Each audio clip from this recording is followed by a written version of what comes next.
We help me welcome Gaylon Ross. Thank you very much, Stan. Pleasure to be with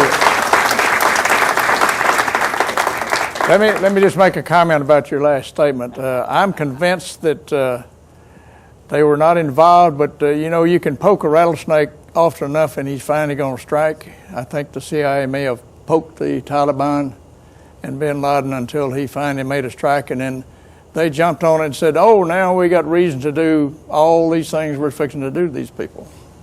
So that's my position on it. It's a pleasure to be with you smiling people tonight.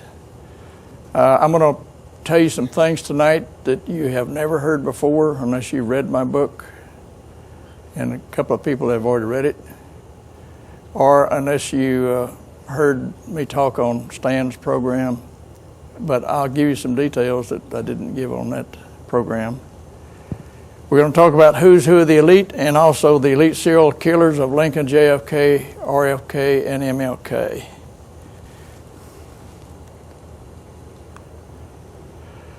The first book is Who's Who of the Elite, members of the Bilderbergs, Council of Foreign Relations, Trilateral Commission, Skull and Bone Society.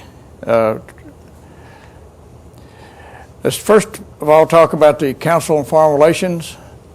It was founded in 1921 by the group of people that attended the Paris peace talks, and they felt a need to create an organization within the United States to control foreign policy as well as domestic policy. So in 1921 is when they were founded. It was first made up of citizens or the residents of the New York area only. It was later expanded to Washington, D.C., and then in the last 15 or so years, they set up committees throughout the United States in the major large cities of the United States, and they call them committees, but they're all part of the Council of Foreign Relations. A member of the Council of Foreign Relations is a member for life unless they violate some of their rules. One of their rules is, and I'll discuss in just a second, but, well, it's just,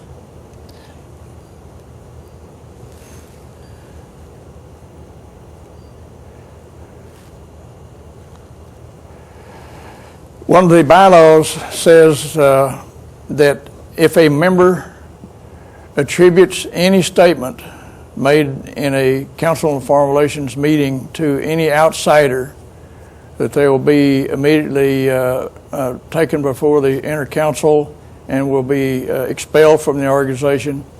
It's really worse than that.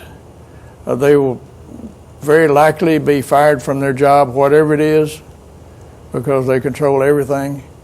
They will be blackballed from their industry, and they will have to take up a whole new profession, because these people are serious. They're probably just as bad or worse than the mafia. Once you're in, you don't get out, and you don't tell about what goes on. The next group we'll talk about is the Bilderbergs, founded in 1954.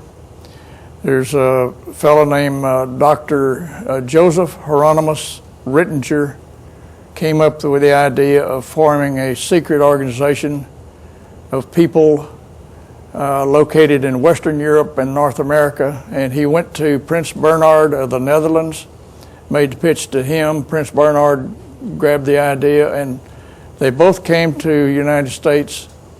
They met with people like Averell Harriman, David Rockefeller, and General Walter B. Dale Smith. General Smith at that time was director of the CIA, and he told the two that if they'd come to him first, it'd save them a lot of time, because the CIA was more than happy to fund everything that the Bilderbergs did, and they have funded that operation ever since. Their first meeting was in 1954 in a hotel in Holland or the Netherlands. The name of the hotel was the Bilderberg Hotel, and ever since they have retained that name in their title of their conference. They call it the Bilderberg Conference. And the people that are there, they call them attendees. They say there are no members. That's not true because they have a steering committee and an executive committee. They have members of those committees. They meet regularly. And so they make a lot of statements that are not true, but that's one of them that they made. It's made up of people from Western Europe, United States, and Canada. The attendees are typically kings and queens and monarchs of Europe, heads of state in these countries, heads of the media, mainstream media, CEOs of the largest corporations in the world. They also include people in the military, people in our government, State Department, finance, bankers. And when they meet, the Bilderbergs is the most secret of the three groups. One example is when they met in Switzerland several years ago. They met there were 3 hotels on top of a mountain. And the only way to these hotels was a one-lane road up the mountain. And they stationed a security guard with a submachine gun about every 500 yards up that mountain on that road. 3 days before the attendees arrived, they sent special teams in to check all of the buildings for video or audio monitoring devices or bugs to make sure that they were not being listened to. All the guests in the hotel had to leave. They never booked guests during the times that the Bilderbergs are there. All the employees have to leave. They bring in their own cooks and waiters and security people. And the country in which they meet must furnish the primary security for their meetings. And they also have their own that stay with them. And in earlier years, the security guards were told to arrest anyone that tried to get within 100 yards of the building they were that met in. In the last couple of years, they told the security people, shoot to kill anybody that gets to the barrier. They're very serious about what they do. They say they only discuss common problems between Western Europe and North America. In reality, they determine everything of significance everywhere in the world. They select world leaders. In 1992, William Jefferson Clinton attended the Bilderberg meeting, and the next year he became president of the United States. The next year, Tony Blair attended the Bilderberg meeting, and the following year he became Prime Minister of England. The following year, the Prime Minister of Spain attended the Bilderberg meeting, and he was allowed into his post the following year. They not only put people into office, they take them out. And that'll be the subject of my second book. Now, typically there are around 90 to 100 people attend these events. Sometimes it's less, sometimes it might go up to 125.